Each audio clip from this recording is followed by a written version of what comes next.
Jai Baba, Jai Mohanji. Welcome everyone. I will be reading from the Sai Satcharitra, chapter 1.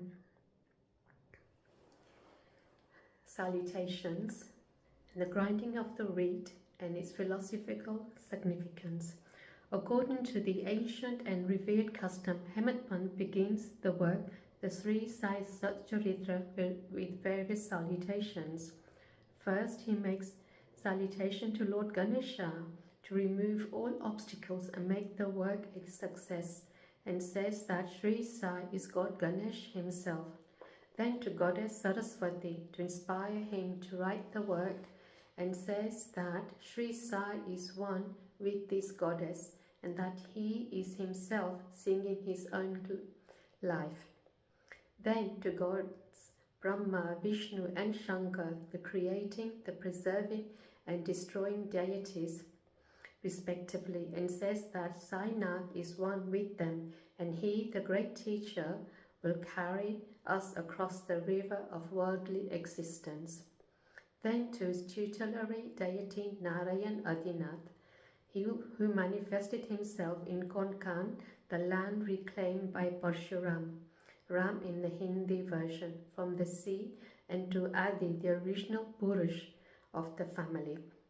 Then to Bharadvaj Muni, into whose Gotra, the clan, he was born, and also to various rishis, Yagnavalka, Prorogu, Parasha, Narad, Vadesya, Sanak, Sanandan, Sanat Kumar, Shoka, Shaunak, Vishwamitra, Vavishta, Valmiki, Vamadev, Chamani, Vishwapanyan, Nava Yogendra, etc., and also to modern saints such as Navruti, Dhanadev, Sopan, Muktabai, Janardhan, Eknath, Namdev, Tukaram, Kanhar, and Narahari, etc.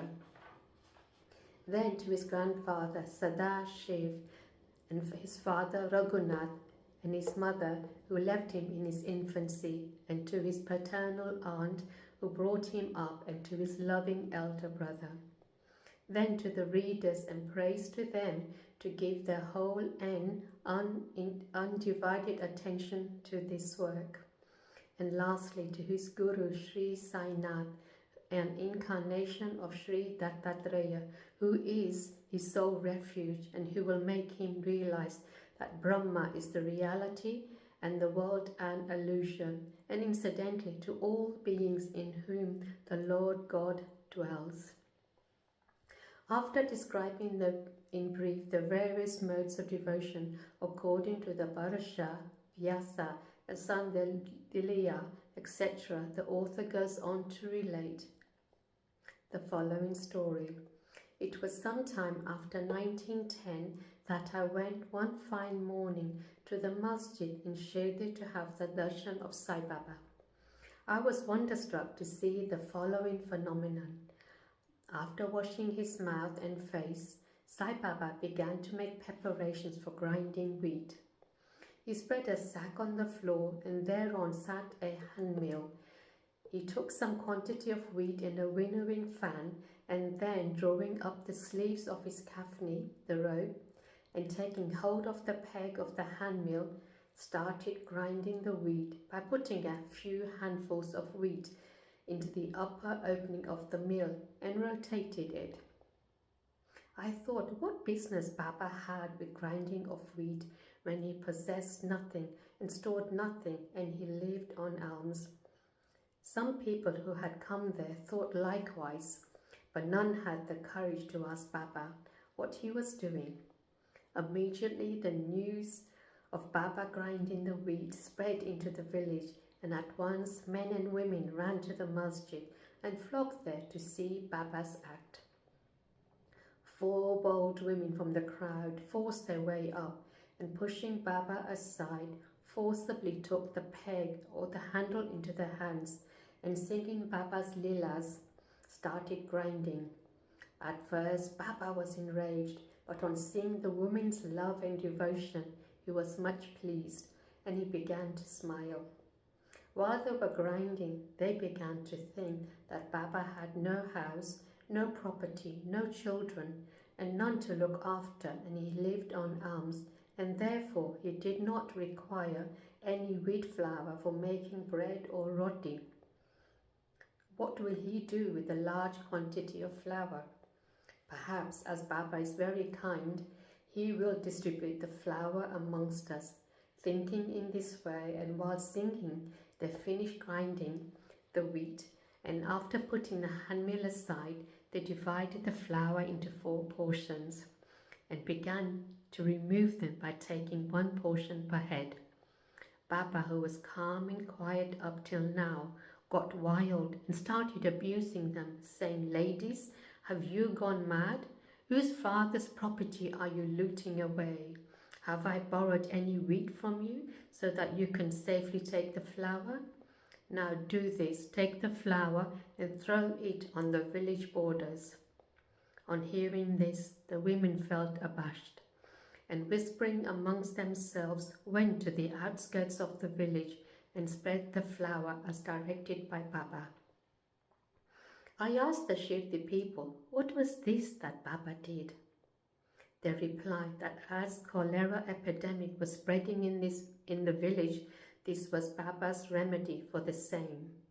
It was not the wheat that was ground, but the cholera itself was ground to pieces and pushed out of the village. And from this time onward, the cholera epidemic subsided and the people of the village were happy.